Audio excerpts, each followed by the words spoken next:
Good morning and welcome to our celebration of Sri Rama's birthday here in Vedanta Hall, and welcome also to those joining us via YouTube, either live or later on. The program for the celebration this morning commences with a devotional song on Sri Rama, sung by our Sri Sharada Mat nuns, joined by Dr. Arushi Singh. And Dr. Arushi Singh will also be giving a talk after the song, followed by Pravrajika Gayatriprana's talk. And we'll conclude with distributing offered sweets and savouries. Just a few brief introductory comments. A major event in the Ramayana and the life of Sri Rama was the ancient battle waged with the demonic king Ravana. Today, in Anzac services throughout Australia and New Zealand, we're commemorating numerous battles of recent times. These battles, ancient or modern, bring out the best and worst in humanity: selfless and sacrifice, courage and camaraderie, but also destruction, trauma, and all kinds of collateral damage suffered on all sides. Sri Rama, for all his heroic efforts, was cursed by the widows of Vali and Ravana, which ended in the banishment of his wife Sita. And our thoughts and prayers go out to a terrible battle being fought today in Sri Rama's motherland, as India reels under a devastating second wave of the coronavirus.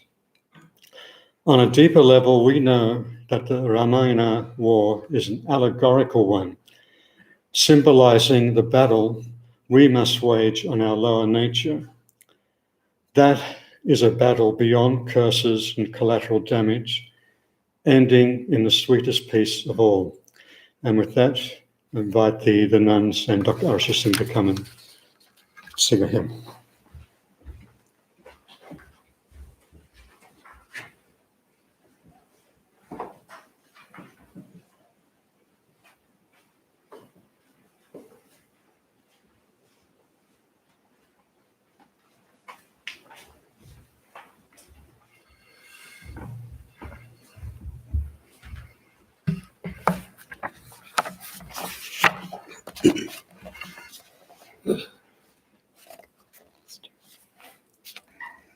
ॐ भजे विशेषसुन्दरं समस्तपापखण्डनं स्वभक्तचित्तरञ्जनं सदैव राममद्वयं जटाकलापशोभितं समस्तपापनाशकं स्वभक्तभीतिभञ्जनं भजेह राममद्वयं निजस्वरूपबोधकं कृपाकरं भवापहं समं शिवं निरञ्जनं भजेह राममद्वयं सदा प्रपञ्चकल्पितं ह्यनामरुस्तवं निराकृतिं निरामयं भजेह राममद्वयं प्रपञ्चहीननिर्मलं विकल्पहं निरामयं चिदेकरूपसन्ततं भजेह राममद्वयं रूपकं यशेकल्पितं गुणाकरं कृपाकरं भजेह राममद्वयं महर्षिवाक्यबोधकैर्विराजमानवाक्पदैः सरोजजन्मसेवितं भजेह राममद्वयं शिवप्रदं सुखप्रदं भवच्छिदं भ्रमापहं विराजमानदैशिकं भजेह राममद्वयं भजे विशेषसुन्दरं समस्तपापखण्डनं स्वभक्तचित्तरञ्जनं सदैव राममद्वयं जटाकलापशोभितं समस्तपापनाशकं स्वभक्तभीतिभञ्जनं भजेह राममद्वयम् निजस्वरूपबोधकं कृपाकरं भवापहं समं शिवं निरञ्जनं भजेह राममद्वयं सदा प्रपञ्चकल्पितं ह्यनामरूपवास्तवं निराकृतिं निरामयं भजेह राममद्वयम् प्रपञ्चहीननिर्मलं विकल्पहं निरामयं चिदेकरूपसन्ततं भजेह राममद्वयम् भवाब्धिपोतरूपकं यशेषदेहकल्पितं गुणाकरं कृपाकरं भजेह राममद्वयम् महर्षिवाक्यबोधकैर्विराजमानवाक्पदै सरोजजन्मसेवितं भजेह राममद्वयम् शिवप्रदं सुखप्रदं भवच्छिदं भ्रमापहं विराजमानदैशिकं भजेह राममद्वयम्.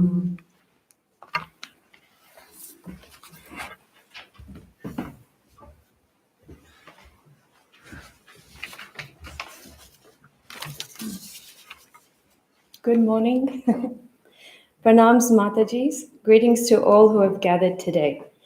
It's wonderful to see familiar faces.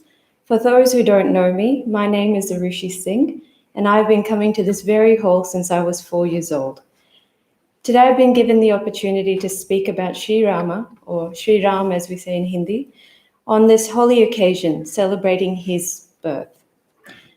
Growing up, I read tales about Sri Ram and Sri Krishna, and in my mind, I saw two different boys. On one hand, there is Sri Krishna. In his childhood, he was boisterous, cheeky, demanding, I want my butter. His youthful exploits are well known. But not so much with Sri Rama. By all accounts, he was a well-behaved child, a patient, caring older brother to his siblings. In fact, while reading his life story, to the unaware person, he may even appear a little passive. Take one example, his marriage to the saintly King Janak's daughter, Sita. Princess Sita was beautiful, intelligent, virtuous. Janak would only give his daughter to one who was worthy of her. So he laid a challenge for the hopeful eligible bachelors who came to a swamvar. Swamvar is an ancient Indian tradition where we would invite all the eligible bachelors to a great ceremony, and from them, the bride would choose her groom by laying garlands around his neck. The one who could lift the divine bow of Shiva, Janak stated, would be declared a match for his beloved Sita. But though scores of men tried, none were able to even budge the bow. Rama watched all this quietly. When Janak lamented at last, "Oh, are there no virtuous men?" Lakshman got upset and stood up in anger. Lakshman is Sri Rama's younger brother. Lakshman got upset and stood up in anger. But still, Rama did not react, but remained calmly sitting and watching events. When finally his teacher, the sage Vishwamitra, turned to him and said, "Go lift the bow, O Rama, to alleviate the anguish of Janak," did he then get up and not only lift, but also break the bow while stringing it, much to Janak's and Sita's joy. The second example we all know well. King Dasharath was manipulated into banishing his beloved eldest son, the prince of the kingdom, Rama, at the words of his second wife, Kaikeyi, so that her son may become the future king. Though we all know about Sri Rama's exile, have we truly thought about how hard it must have been?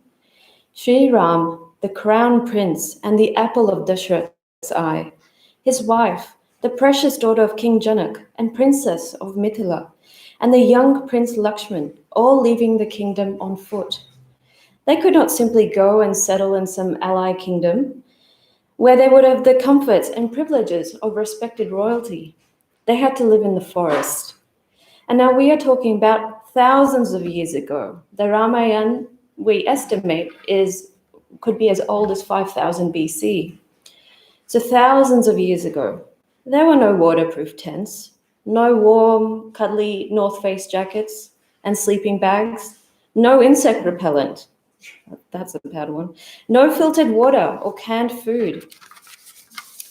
They would be at the mercy of the elements, exposed to hunger and disease. Even their shoes were flimsy and allowed thorns to prick them, rocks to get under their feet, even snakes to bite them. Rama knew very well what would be in store for him, his new wife, and his younger brother. He also knew how devastated his parents and the people of Ayodhya would be at their departure. And he was losing his birthright to be the future king of Ayodhya. But remarkably, Sri Rama stayed serene, with a soft smile on his face. Not one word of protest was uttered by him, not one action of displeasure. He upheld his father's promise so that Dasharath's given word to Kaikeyi would not be false. His father would remain a man of his word. In fact, as Sri Ram departed, to everyone's shock, he saluted and took leave of Queen Kaikeyi with the same measure of respect that he gave his own mother, Kaushalya. Just think, if it was one of us, could we have done that? No way. Was Sri Ram really so passive? Nowadays, when someone doesn't aggressively stand up for themselves, we even go as far as calling them a pushover. But probe deeper into Sri Rama's actions, and we see the wisdom being taught to us by this divine incarnation. Wisdom that is applicable today, thousands of years later. Between duty and desire, Sri Ram never hesitated to choose duty, no matter what the personal cost. When trouble and hard decisions came, he stuck to the path of dharma and remained unattached to the outcomes. He was detached. With discrimination, Sri Ram was able to discern the correct course of action, and not only that, fearlessly take it. Do not mistake him to be unfeeling. When Sita was snatched by the wicked tyrant Ravan, Sri Rama was devastated. There are also many instances of Sri Rama's joy and compassion told in the Ramayana. He had emotions, but he was able to control them so he could make the right decision. Rama did his duty, not for fame, not for self-fulfillment or reward, but because it was his duty. He attached no desire to his decisions, and thus he remained free. I've learned personally it takes immense courage and strength to take the harder but correct path, ignoring the soft, easy, beckoning path, well-traveled, of desires. And to do so cheerfully, with no attachment to where your path will lead you, my goodness, it's not easy to let go. To practice renunciation, it takes faith. What the Matajis demonstrate in their lives of strict renunciation, mental, physical, is superhuman.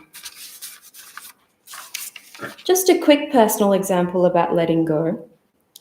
I'm a doctor aiming to become a surgeon.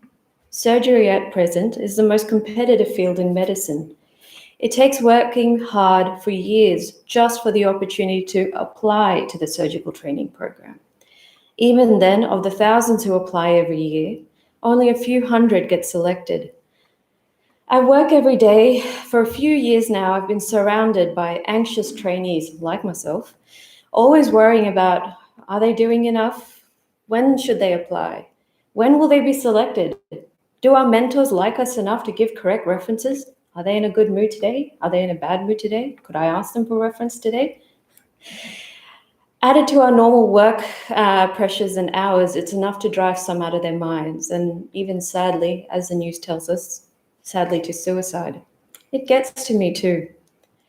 But the teachings and lives of the incarnations like Sri Rama and Sri Ramakrishna help me to realize the importance of courage and faith. I have the courage to pursue this difficult career because I'm talented in it, enjoy it, and I know I can do good work as a surgeon. I will work hard and try my best, but ultimately I should have the faith to let go of the outcome, whether I become a surgeon or not. I should have the faith to know that whatever happens, in spite of my efforts, is God's will and happened because though I may not realize it immediately, or I might not ever realize it, it happened for my benefit. And that takes faith. At times it is scary. I've bungee jumped off a bridge into a canyon. I've seen the ghost of a dead man with my own eyes. I've seen mangled human beings and tried hard to revive them. But sometimes trying to let go of desires and outcomes is much scarier. However, I know it is for my own good, my mental peace, and spiritual progress, so I do what I can. As they say, practice makes perfect. Another application of letting go I find we can practice today is with the current global coronavirus pandemic. So far, we've been very lucky in our beautiful, isolated continent of Australia compared to the nightmare situations faced by our fellow men and women overseas. What's happening in India at the moment is heartbreaking. But that does not mean there is any less anxiety here. Fear of disruption of our lives, disease, suffering, for us, our loved ones, can be overwhelming. Remember the panic buying of last year? That was our community's anxieties on display. We never know when the next wave of infections may come to our shore. But we should take Sri Rama's example of doing the right thing with courage, but also a spirit of renunciation. Let's maintain hygiene and social distancing, even though it's inconvenient. Let's brave the vaccine and its common but also rare side effects. Let's have the COVID swab done every time we have cold symptoms and self-isolate, though it's really annoying, I know. Help those who need assistance during this time here and abroad. Look out for our neighbors, look out for each other. Know that we could be sick, yes. Our loved ones could be too. We could die, so could they. But let's be brave. Let's leave it to God and have faith, no matter the outcome. As Shakespeare says, the brave die but once, cowards die every day. Let's not try to control the situation and become overtly anxious. Let's just do our best and renounce the rest. As Sri Rama teaches us, it's not being passive, but true wisdom. The Lord our Creator never just preaches dry words and sermons. The Lord Almighty takes the form of a fellow human and lives a full human life of hardships, trials, and tribulations. In fact, they live lives of much hardship than perhaps we will ever know. And through such a life, they lead by example. This is evident in the lives of remarkable incarnations, like the Lord Jesus, like Master Buddha, like Sri Krishna and Holy Mother and Sri Ramakrishna. And this is evident in the life of Sri Rama, a life of dharma, courage, discrimination, and renunciation. I thank the Lord for giving us this opportunity today to celebrate and learn from the life of Sri Rama, as we do today. May Sri Rama bless us all with the courage and renunciation to take the right decisions. Thank you, and happy Sri Rama's birthday.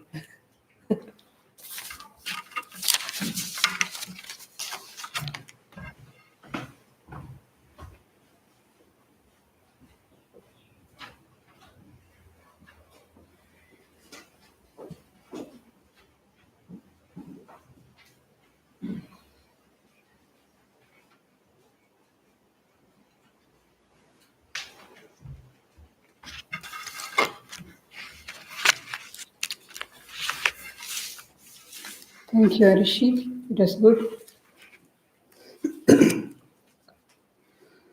Apadamapahartaram Dataram Sarvasambada Lokabhiramam Sriramam Bhuyo Bhuyo Namamyaham. My repeated salutations to Sri Rama, who protects the devotees from dangers, bestows prosperity on them, and gives delight to the world at large.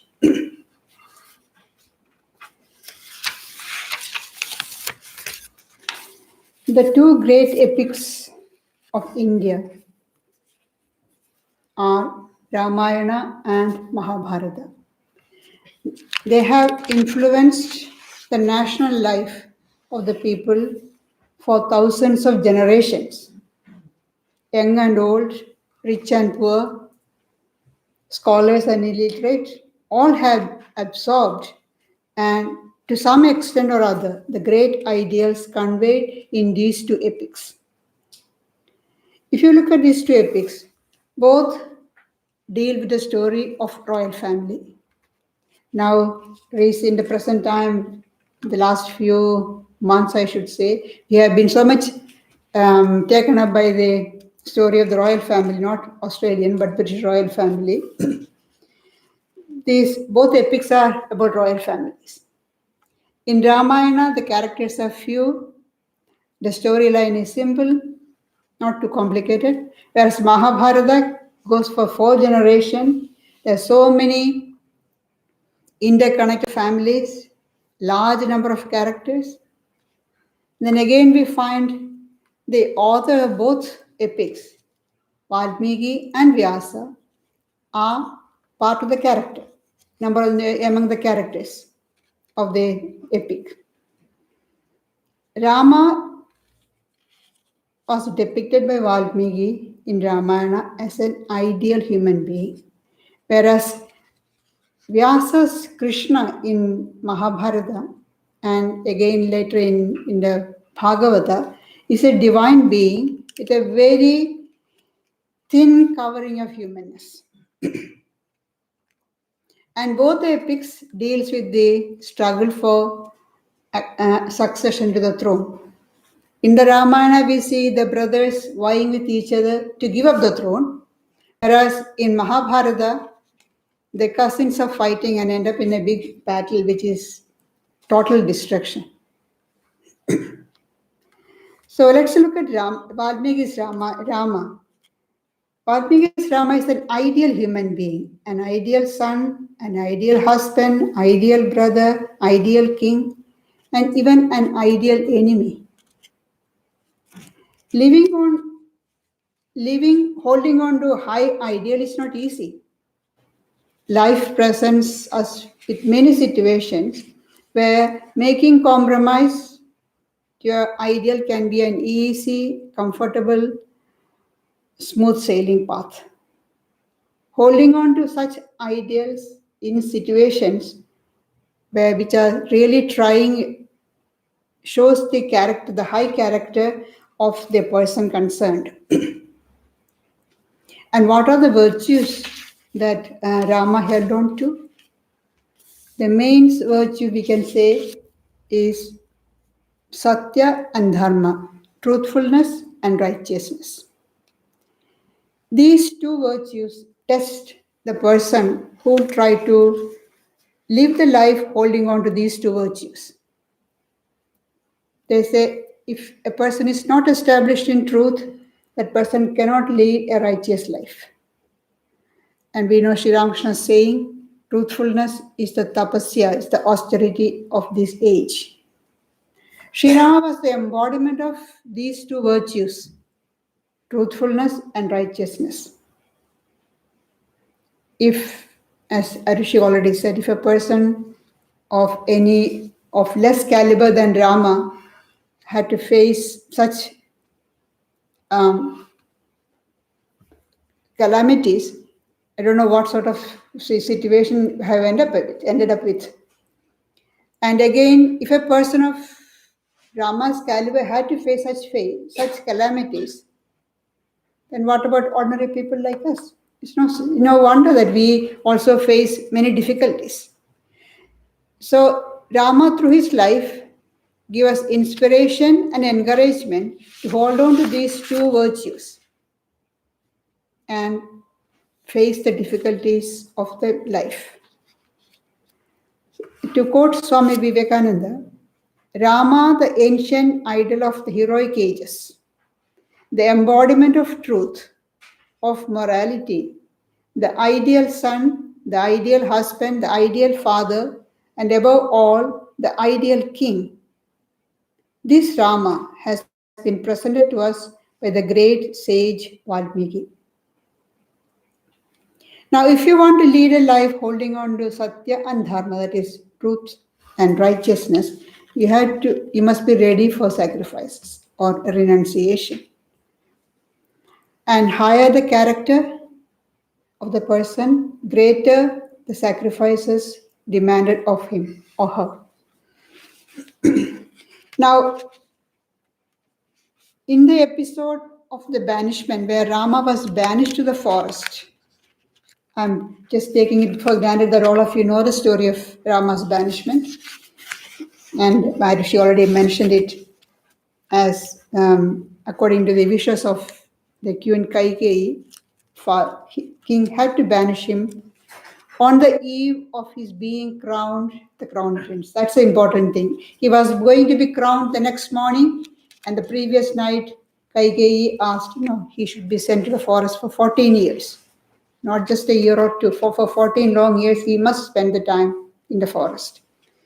And this episode shows many characteristics of Rama.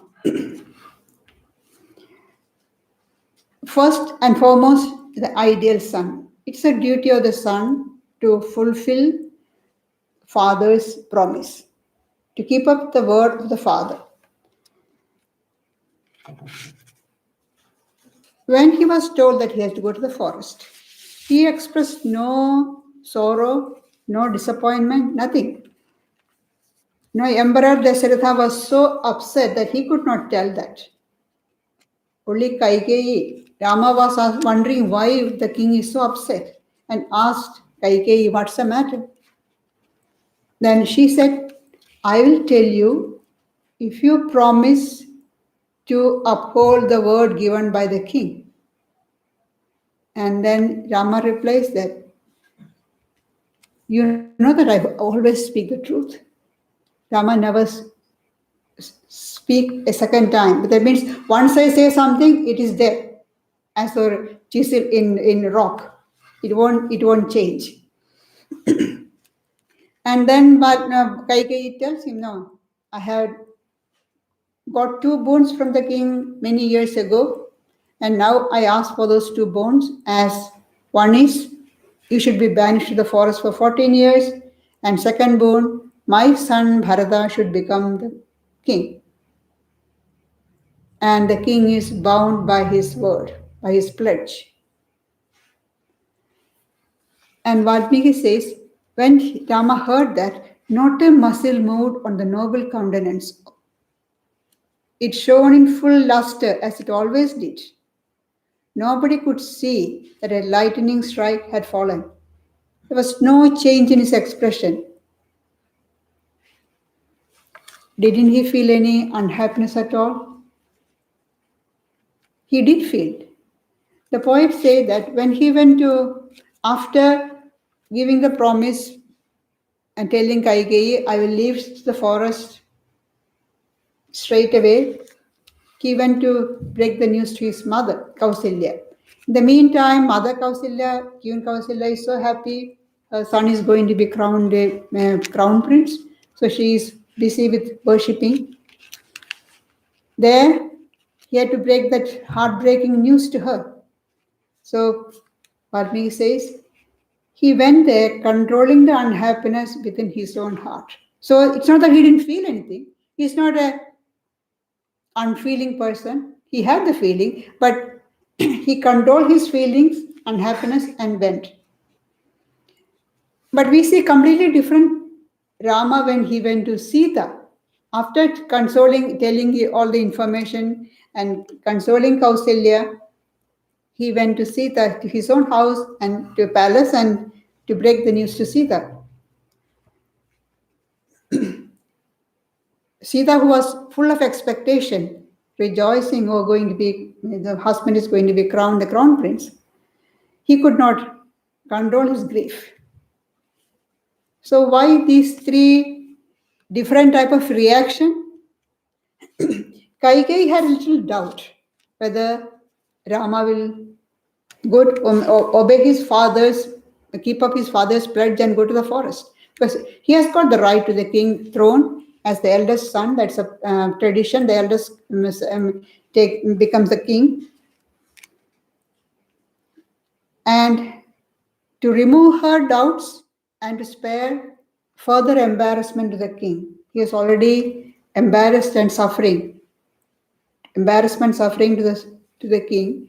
Rama didn't show any sorrow. Any sign of sorrow came on his face. That's why Valmiki says, not a muscle moved on his face. Rather, he told Kaikeyi that to obey his father, whatever be the command, he is ever ready. Whether if his father is asking him to leap into the fire, he will do that. Or swallow poison, I am ready. That's what Rama is saying. Or plunge into the ocean. Whatever the father orders, I will do. It's the duty of the son to obey his father. And according to Rama, there is no greater piety than doing the biddings of one's father. Now, when he came to Kausalya, he knew it will be a terrible blow to her. Kausalya had been suffering because after marrying Kaikeyi, the king had been neglecting her. Now she got a chance of rejoicing with the prospect of the son being crowned the crown prince. So her Kausalya was very happy. And now to break this news that he is banished to the forest for 14 years because of Kaikeyi, it will be a terrible blow for her.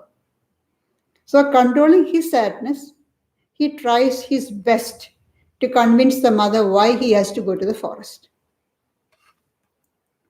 And when he says, no, he had to obey the words of the father, Kausalya says, I am your mother, so father and mother are equal, so I tell you, you're not going to go. You have to obey me. Then Rama cites different examples from the ancient tradition. How many godlike men had to face calamities and difficult situations trying to obey their father's command. And then he says, that path alone is being followed by me, which was intended, had been traversed by my forebears. I'm not doing anything new or strange. This is the path which was followed by, trodden by our forefathers and also other great men. I'm just following that. So here Rama is showing what to do in a critical situation. Follow the course taken by great people.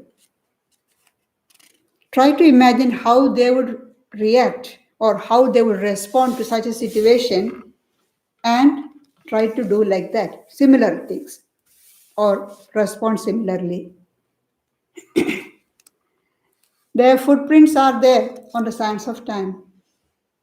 As S.W. Longfellow wrote in The Psalm of Life, the footprints on the sands of time, a forlorn and shipwrecked brother seeing shall take heart again.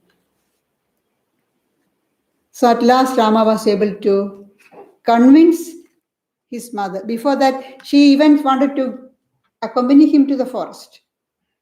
Then Rama said, no, your duty is to be with your husband. So you have to look after father, the king. No, you cannot follow with me to the forest. Then when he came to Sita, he gave full expression to his grief. He knew that Sita would be going to stop him from going to the forest. She has no interest whether he is on the throne or not. All she is interested is she wants to be with him. That's all. But look at the way the poet describes Rama's reaction there. When he came to in front of Sita, he looked pale, bathed in perspiration, and unable to restrain his sorrow. Straight away, Sita wondered, what's the matter? She wanted to know, because he went as going to be crowned and coming back in such a situation. And when told that he has to go to the forest by the command of his father, that's no problem for her. All she wanted was to accompany him. Because she knew, as the duty of the wife, she has to share the good fortune and misfortune of the husband. So wherever Rama goes, Sita goes. That's her argument. But Rama tries to dissuade her from following to the forest, citing the difficulties and dangers. As we just heard from Arushi, there is no tent, no sleeping bags, nothing. So he tries to dissuade her. And at one stage, Sita takes to making fun of Rama just to press her point. I thought my father, when he gave me in marriage to you, my father thought he was giving me in marriage to a great hero, but he didn't know that she was giving me to a coward dressed as a hero, dressed as a courageous man. And Rama's position to Kausalya, he told her it's her duty to be with her husband. But when it came to Sita, he is not saying that at all. Because if he asked Sita to follow him, it will be selfishness. So he didn't say. But at last, when he found that Sita was insistent, eager, he agreed. When Bharata came to the forest, Kaikeyi's son, he was determined not to sit on the throne. He will go to the forest, bring Rama back.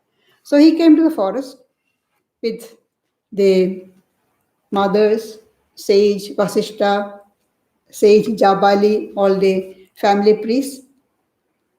And he argued with, put forward different arguments.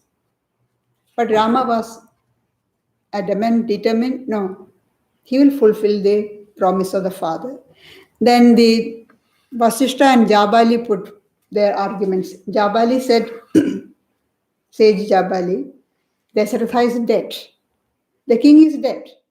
So now you can go back. There's not, as long as he was alive, that's the point in you fulfilling his pledge. Now king is dead and gone. So what's the point in saying that you have to fulfill his father's promise? You can go back to the forest. You can go back to the kingdom and be the king. And even Bharata, for whose sake he banished you, he is pleading with you. Kaikeyi, who asked you to be sent to the forest, she is asking you to go back and take the kingdom, take the throne. So there is no need to remain in the forest anymore. And you can see Rama getting really angry with the sage for such advice. This is the advice you give. You are supposed to be a sage and you behave like an atheist. Then Vasishta intervenes and pacifies Rama, saying that he's just trying to convince you by different arguments. Rama sticks to his promise. Father said 14 years you have to spend in the forest. It will be 14 years, whether father is alive or not. That's not the point. To stick to the spirit of the word, not the letter of the word. Any lesser person would have really agreed to come back, since both Bharata and Kaikeyi is also pleading with him to come back and take the throne. But Rama, no. He always followed the golden rule of giving up the lesser or the smaller circle of interest for the benefit of the greater, wider interest. Giving up personal interest for the welfare of others. This we see again in the incident of Rama banishing Sita and Lakshmana. Sita, Rama banishes Sita, we see the ideal king working there. As the king, he had to keep a very high standard of conduct. And when people started talking about Sita's character, Sita's purity, even though Sita had taken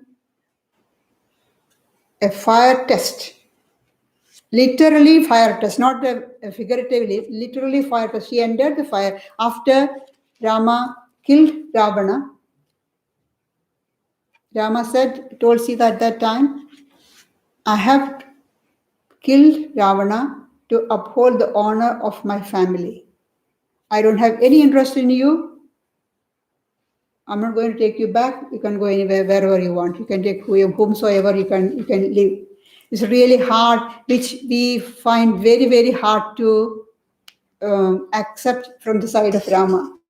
But then Rama is depicted as a human being. So in the moment of anger, suspicion, he must have said that. We have to accept that.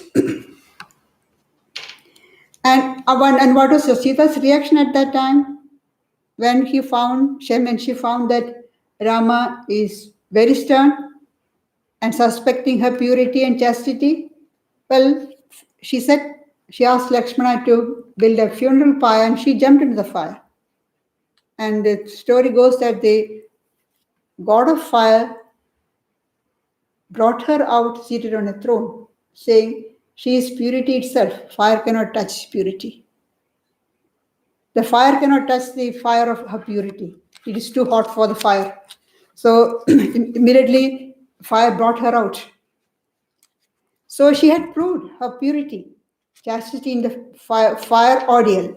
Still, when later, back in Ayodhya, when the subjects started talking about her purity or suspecting her purity, chastity, as the ideal king, Rama had to banish her.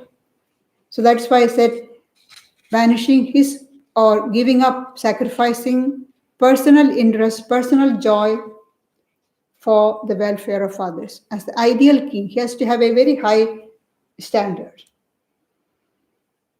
He knew fully well that Sita is pure, purity itself. And also he knew that Sita will understand.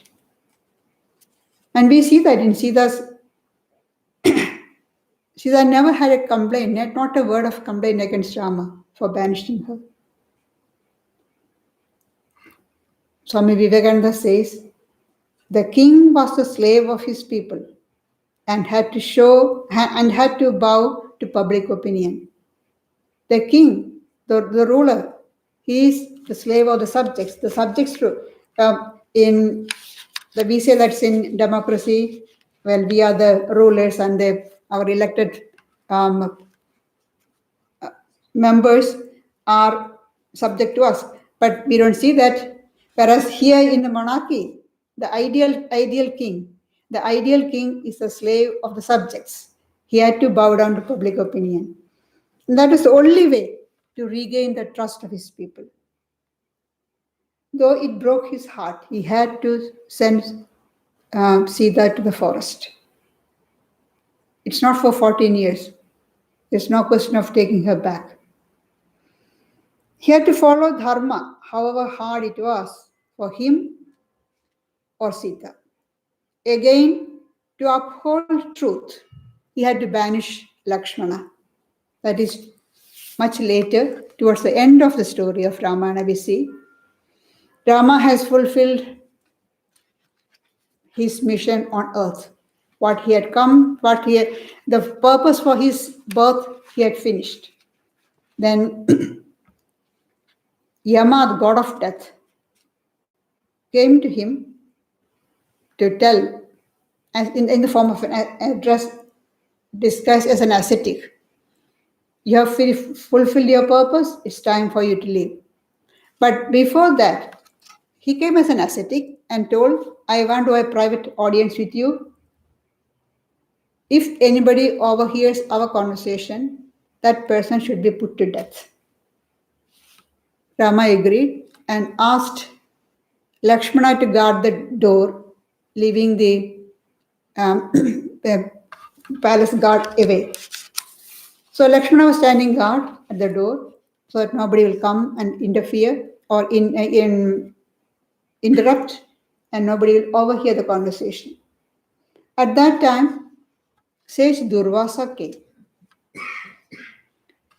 and wanted to see Rama.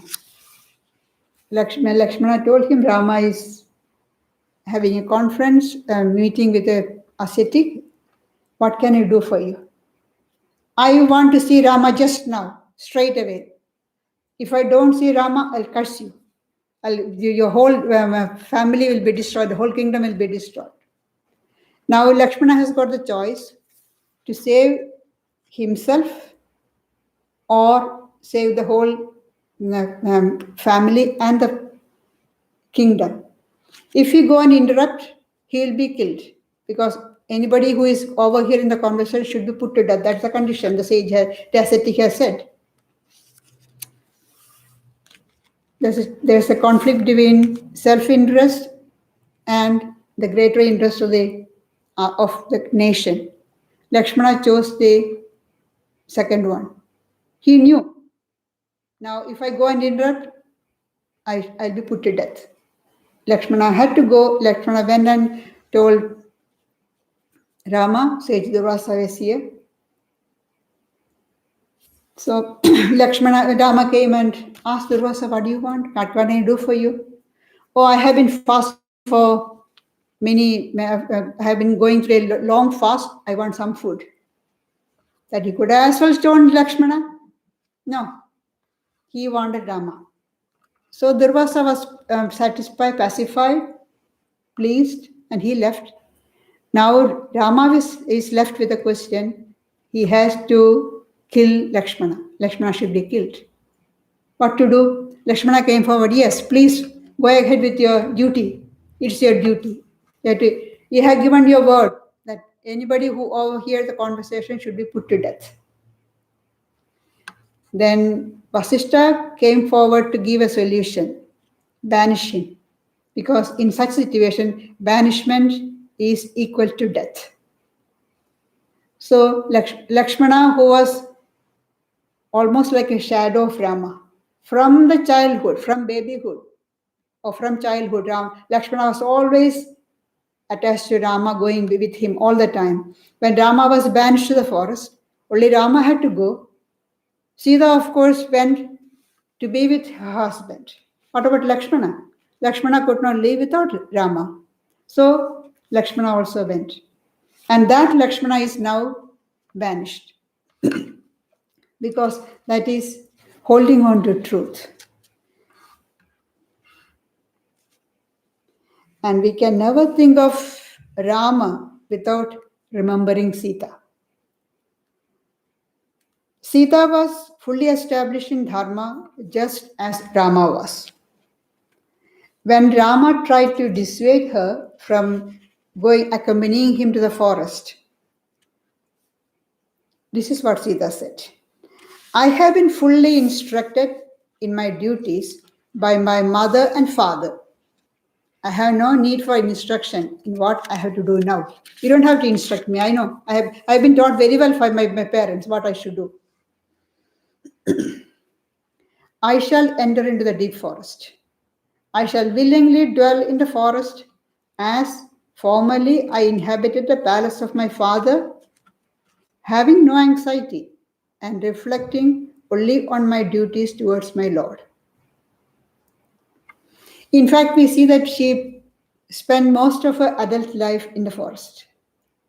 First, these 14 years with Rama, or rather 13 years with Rama and 1 year as a prisoner of Ravana in Lanka. At that time, she was quite happy.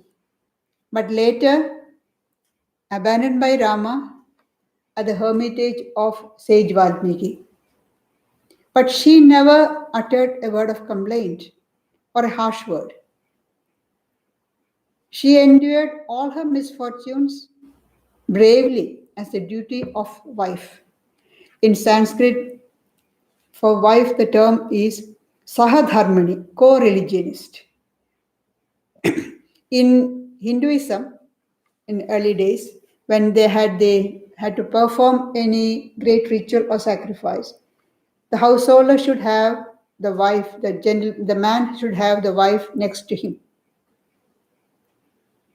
And so that only then they can perform any great rituals.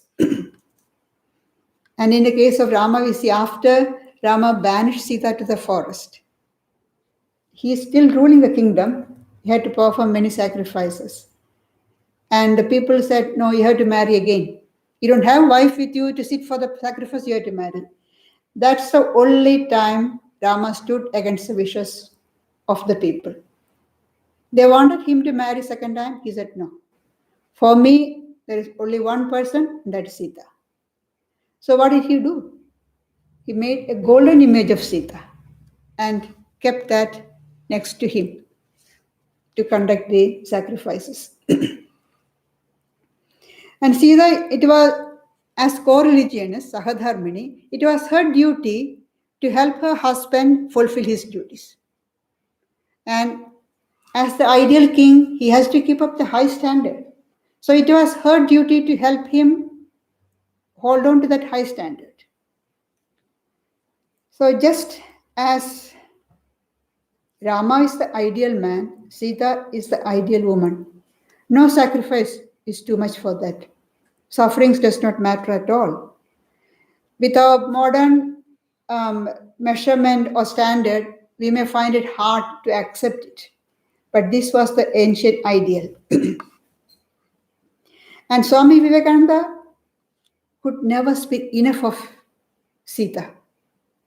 In his lecture on sages of India, he speaks about Rama, Sita, Krishna, all that, Buddha. Rama, he finished with 2 sentences. That's all. When it came to Sita, it went on one full page. I would like to read part of it.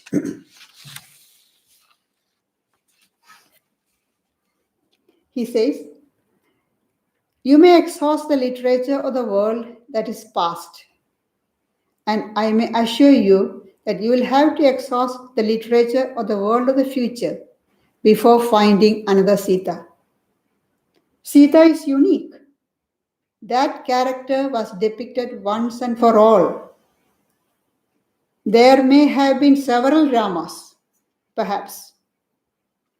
That is, Swamiji is talking about Rama, whom we say ideal man, ideal husband, ideal son, ideal brother, ideal king, ideal enemy. And here Swamiji is saying, there may have been several Ramas perhaps, but never more than one Sita. She is the very type of the true Indian woman. For all the Indian ideals of a perfected woman have grown out of that one life of Sita. And here she stands, these thousands of years, commanding the worship of every man, woman, and child throughout the length and breadth of the land of Aryavarta. Aryavarta is India. There she will always be, this glorious Sita, purer than purity itself, all patience, all suffering. She who suffered that life of suffering without a murmur. She, the ever chaste and ever pure wife.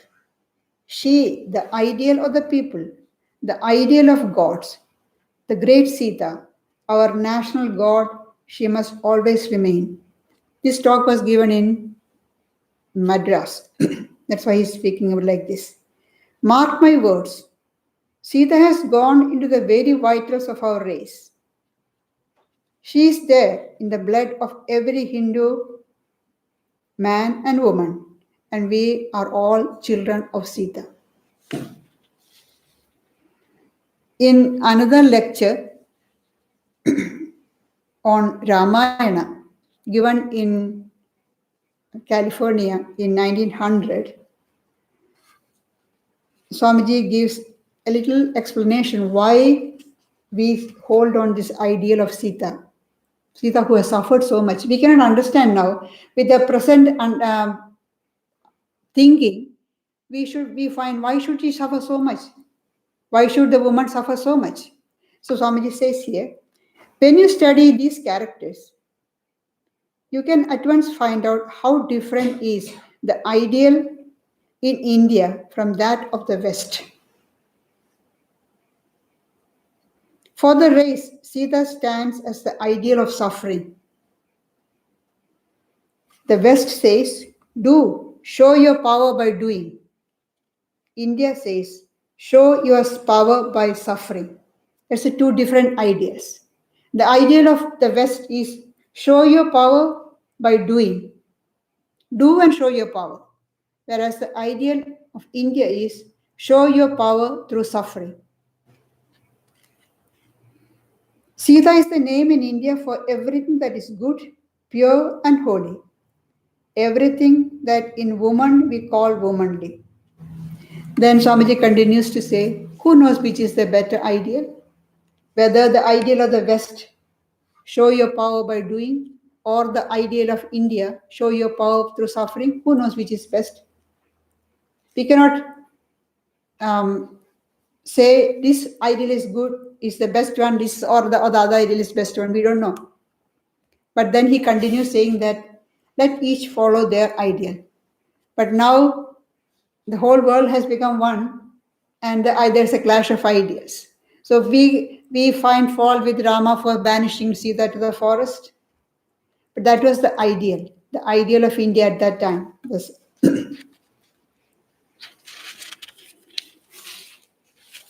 And another character which we cannot forget when we talk about Ramayana and Rama is Hanuman. Hanuman is considered as the epitome of the ideal of service. The two, Swami Vivekananda again says, the national ideals of India are service and renunciation. So we have these two ideals we see in all the characters, almost all the characters in the Ramayana.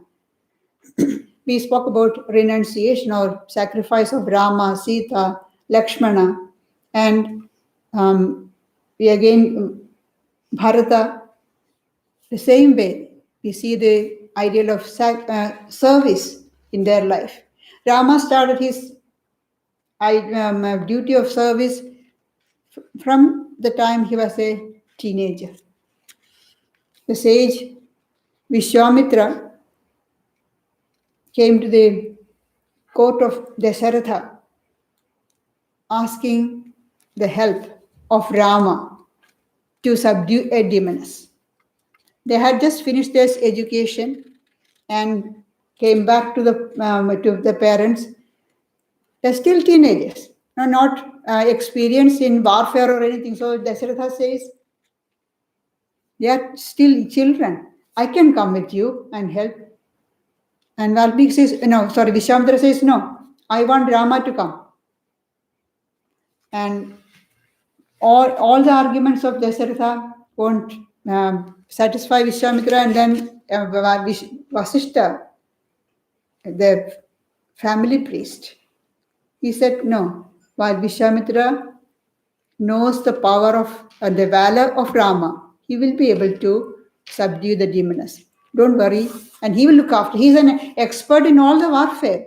You are giving Rama into the safe hands. Don't have to worry about the safety of Rama at all. There's a greater purpose than just killing the demoness. It was from after killing the demoness that Vishwamitra took Rama to the court of Janaka, and the wedding of Sita had took place there. So it's all leading one incident to the another. But Rama was there to serve. And then he was ready to serve the father and the people when he was told to be the crown prince, always happy. Went to the forest, vanished to the forest. And there the sages, the ascetics who were practicing austerities there, seeing Rama, they came to him and said, "We are being harassed by the demons. We need your protection." Rama was ready to, he said, "All right, I'll do that." And Sita questions him, you are in the forest as an ascetic, why should you take up arms? Then Rama's reply is, whenever you are asked to serve, do any duty, help others, you have to do, because you are born. And anybody seeking protection, you have to give protection, because you are born into the royal family, you are a Kshatriya, it's your duty. Always serving. And Hanuman is the epitome of service. Hanuman, first he was serving Sugriva, the king. But then once he found Rama, not that he abandoned Sugriva, but he took Sugriva to Rama and made the pact, got help with the help of Rama, got back the kingdom, and then dedicated his life to the service of Rama. And he is also a great.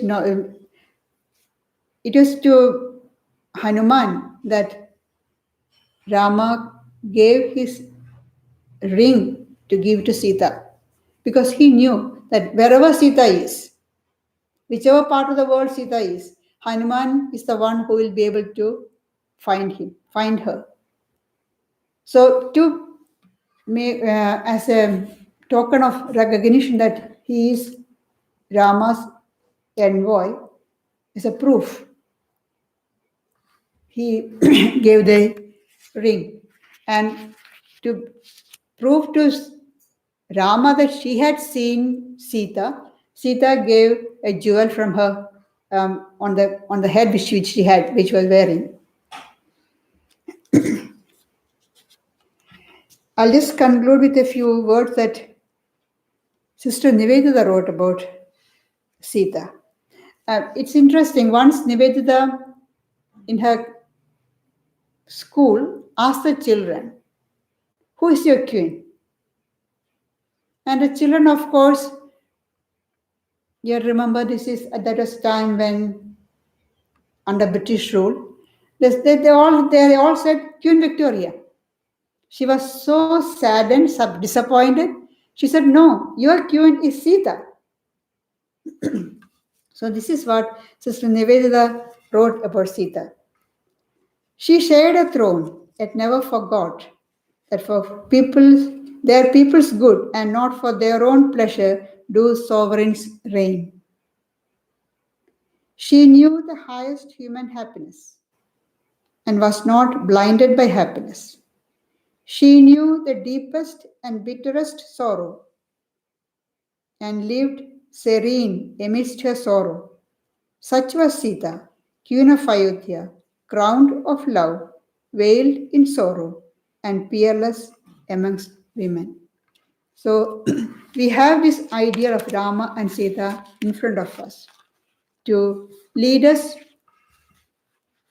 inspire us, encourage us when we face with problems and difficulties. We may not be able to rise to their level because ideal is always very high. But we have the ideal, high ideal we have to keep. Only then we will strive towards that. And that is what Rama and Sita has shown us. Thank you.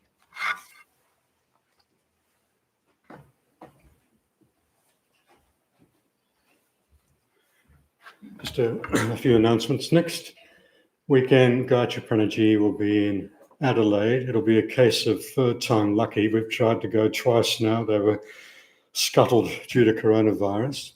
And in fact, next Sunday in Adelaide, they're going to have a memorial service for revered Pravrajika Gayatriprana Mataji. So that'll be a particularly special event in Adelaide next weekend.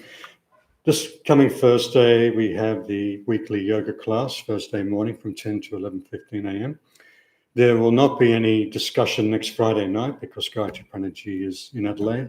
So the next one will be the following Friday night on the Gita. Next Sunday, Sri Gayatriprana will be giving the talk here in Vedanta Hall on the Gospel of Sri Ramakrishna. So now please stay back to share the offered sweets and savouries. Have donation plate there, donation box up the back. Thanks again for joining us this morning for the celebration, and thanks to those joining us on YouTube.